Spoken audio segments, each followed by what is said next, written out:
Book 9, the Iliad. The embassy to Achilles.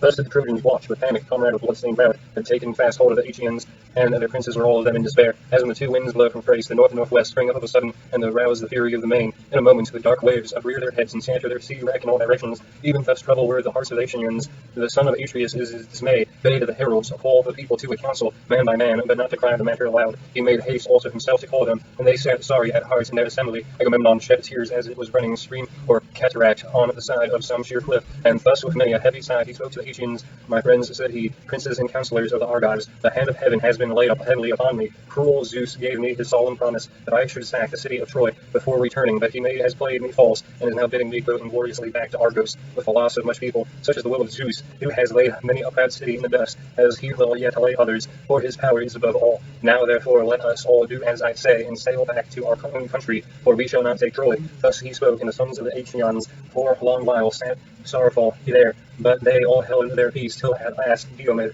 of the loud battle cry made answer, saying, Son of Atreus, I will chide you wholly, as is my right in counsel. Be not then aggrieved that I should do so. In the first place you attacked me before all the Danaans, and said that I was a coward and no soldier. The Argives, young and old, know that you did so, but the son of scheming Cronus endowed you by halves only. He gave you honor as the chief ruler over us, but valor, which is the highest both right and might, did he not give you. Sir, think you that the sons of the Achaeans are indeed as unwarlike and cowardly as you say they are? If your own mind is setting up upon going home, go, the way is upon to you. The many ships that have followed you from Mycenae stand ranged from the seashore, but the rest of us stay here till we have sacked Troy. Nay, though these two should turn homeward with their ships, Sthenelus and myself will still fight on till we reach the wall of Ilium, for heaven was with us when we came. The sons of the Achaeans shouted applause at the words of Diomed, and presently Nestor rose to speak. Son of Tavius, said he, in war your prowess is beyond question, and in council you excel all who are of your own years. No one of the Achaeans can make light of what you say nor gainsay it, but you have not yet come to the end of the whole matter. You are still young, and you might be the youngest of my own children, so you have spoken wisely in the council of the chief of the Achaeans, not without discretion. Nevertheless, I am older than you, and I will tell you everything. Therefore let no man, not even King Agamemnon, disregard my saying, for he that foments civil discord is a clanless, hearthless outlaw. Now, however, let us obey the behest of night and get our suppers, but with the sentinels every man of them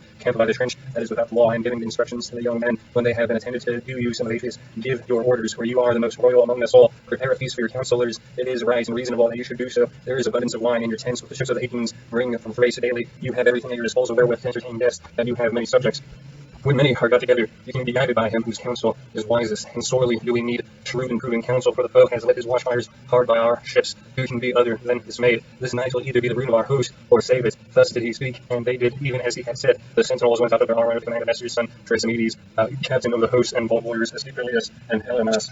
There were also Muranes, and Apharias, and Deipherias, the son of Creon, noble Archimedes. There were 7 captains of the sentinels, with each there went 100 youths, armed with long spears. They took their places midway between the trench and the wall, and when they had done so, they lit their fires, and got every man his supper. The son of Atreus then bade many counselors of the Achaeans to his quarters, and prepared a great feast in their honor. They laid their hands on the good things that were before them, and as soon as they had enough to eat and drink, old Nestor, whose counsel was ever truest, was the first that laid his mind before them. He therefore, with all sincerity and goodwill, addressed them thus: With yourself, most noble son of Atreus, king of men, Agamemnon, will I both begin my speech and end it, for you are king over much people. Zeus, moreover, has vouchsafed you to wield the scepter, and to uphold righteousness, that you may take thought for your people under you. Therefore it behooves you, above all others, both to speak and to give ear, and to out the counsel of another who shall have in mind to speak wisely. All turns on you on your commands, therefore I will say that I think will be best. No man will be of truer mind than that which has been mine from the hour when you, sir, angered Achilles by taking the girl Rheseus from his tent against my judgment. I urged you not to do so, but you yielded to your own pride, and dishonored a hero whom heaven itself had honored, for you still hold the prize that had been awarded to him. Now, however, let us think how we may appease him,